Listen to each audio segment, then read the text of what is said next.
Today, in honor of Black History Month, Central Office asked us to do a soul food menu prepared by the students here at the Culinary Arts program at East High School.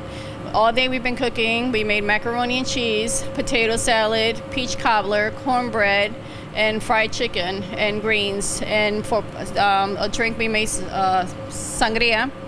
And we'll be taking it down to the forum room where everyone that's coming here will be tasting our food and seeing what a great program we have here and what the kids do here at the restaurant.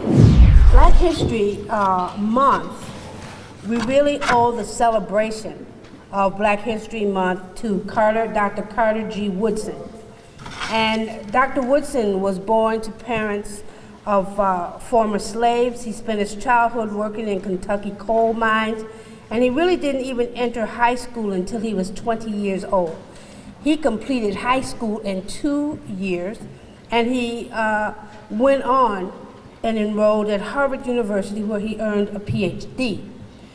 Woodson also was very ambitious, and he wanted to take up the challenge of writing about Black Americans and their contributions to history. So what he did was he established the Association for the Study of Negro Life and History. And that was in 1915. In 1926, he actually launched what was called Negro History Week. Negro History Week has now become Black History Month. And we owe the established Journal of Negro History that he began. He wanted to make sure that we understood that there were a lot of things that blacks contributed in the month of February. One was that W.E.B. Du Bois was born on February 23rd. The 15th Amendment was passed, granting blacks the right to vote on February 3rd, 1870. On February the 25th, 1870, the first black U.S. Senator, Hiram Revels, took the oath of office, and he was the first black to the Senate. On February the 12th, 1909, the NAACP was founded.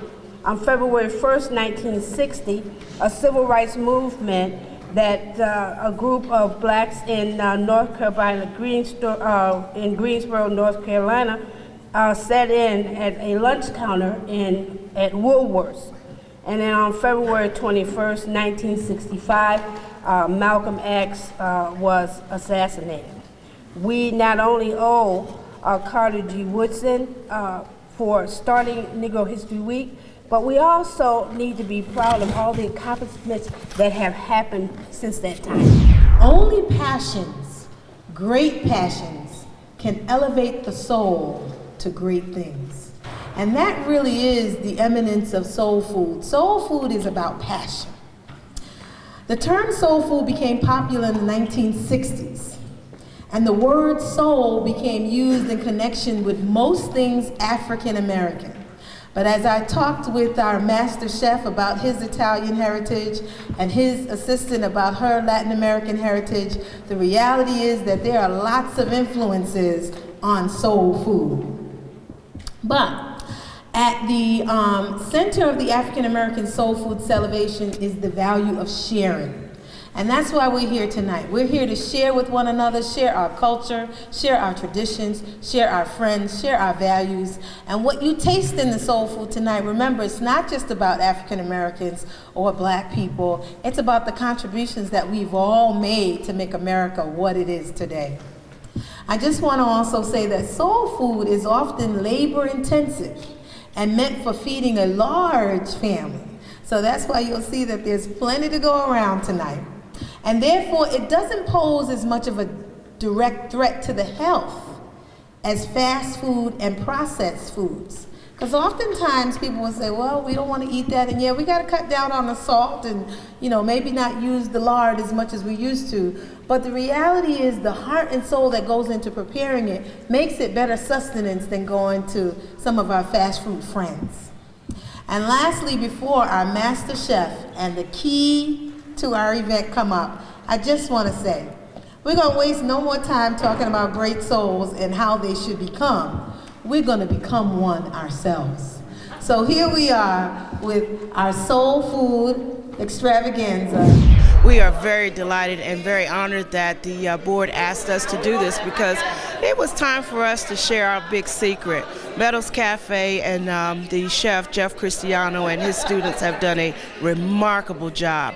This is also a wonderful program because it instills so many values for lifelong learning that we just couldn't get enough of it. Jeff has one of the most successful programs among many here at East High School. And yes, the food is fantastic. Someone who loves to eat, such as myself, can greatly appreciate that. But we wanted to make sure people recognize that we have wonderful programs, wonderful activities here, and the students are very proud of what they do. And this is an opportunity for them to learn something that they can take with them, whether they go into the culinary arts or not. We feel very good about this. Delicious.